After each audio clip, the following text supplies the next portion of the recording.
Asthma is a chronic inflammatory disease of the lungs with two key parts: hyperactive bronchial narrowing and mucus production in response to certain stimuli. It is a normal biological function to change the diameter of your bronchioles and produce mucus, but the body with asthma does it in an overzealous way. When a patient with a chronic underlying inflammation of asthma has an exposure that trips their hyperresponsive lungs into action, it is called an exacerbation of their asthma. What causes asthma? The current understanding of what causes asthma is a hereditary predisposition towards asthma, coupled with the presence of an environmental factor that leads to the development of asthma. This typically starts in childhood with an identifiable trigger for asthma symptoms. This trigger causes a massive release of immunoglobulin E, which bonds to cells involved in the spreading of inflammatory mediators. Asthma may also be caused later in life due to a viral infection, but there are different mechanics going on in this adult-type asthma separate from immunoglobulin E. Asthma gets even worse when its chronic inflammatory state degrades the first epithelial layer on the inside of the lungs, which decreases the barrier an environmental trigger needs to penetrate in order to induce an inflammatory response from the lungs. Patients with asthma not currently being exacerbated will appear quite normal on the surface. However, when an exacerbation gets rolling, you're going to find the following. Shortness of breath. Why? Two reasons. One, the lungs have been filled with gunk. This makes it harder for oxygen to diffuse from the lungs into the bloodstream. Two, narrow bronchioles make it harder for air to travel than if the bronchioles were wide open. In severe cases of asthma, air, once introduced into the lungs, can get essentially trapped behind a mucus-filled constricted pathway. Chest pain.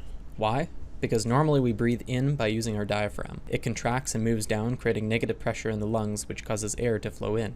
We breathe out by relaxing and allowing the natural elastic recoil of the lungs to let air flow out of us.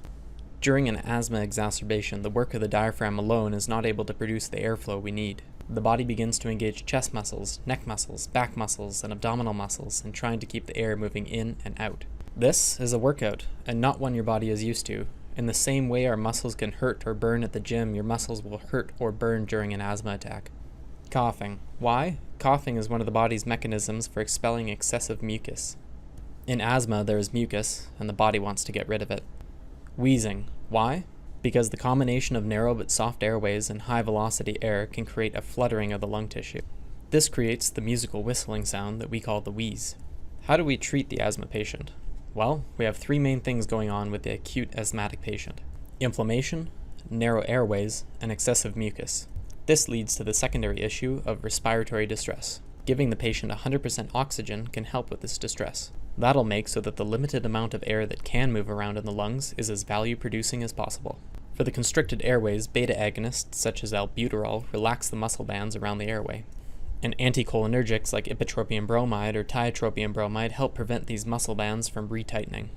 Corticosteroids like budesonide influence what genes get transcribed into proteins, limiting the inflammatory protein synthesis, and decrease mucus secretion through inhibiting the release of secretion-encouraging substances from white blood cells. In especially severe cases where the patient can no longer manage their airway or respirations due to exhaustion, respiratory arrest, extreme hypoxia, or unconsciousness, intubation can be used to take over that physiologic function for the patient, although you must be careful not to jump to intubation unless absolutely necessary. Bronchoconstriction and injury are hazards of artificial respiration. Lastly, epinephrine. Epinephrine makes for vasoconstriction, which helps reduce swelling, dilates the bronchioles, and decreases the release of inflammatory mediators like histamine that would otherwise cause swelling to worsen. Just be careful about the risk of epinephrine causing cardiac dysrhythmias or myocardial ischemia. The reason epinephrine is typically reserved for life-threatening asthma only. How is asthma treated where you work? Any important pieces of asthma knowledge I missed or erred in representing? Let me know.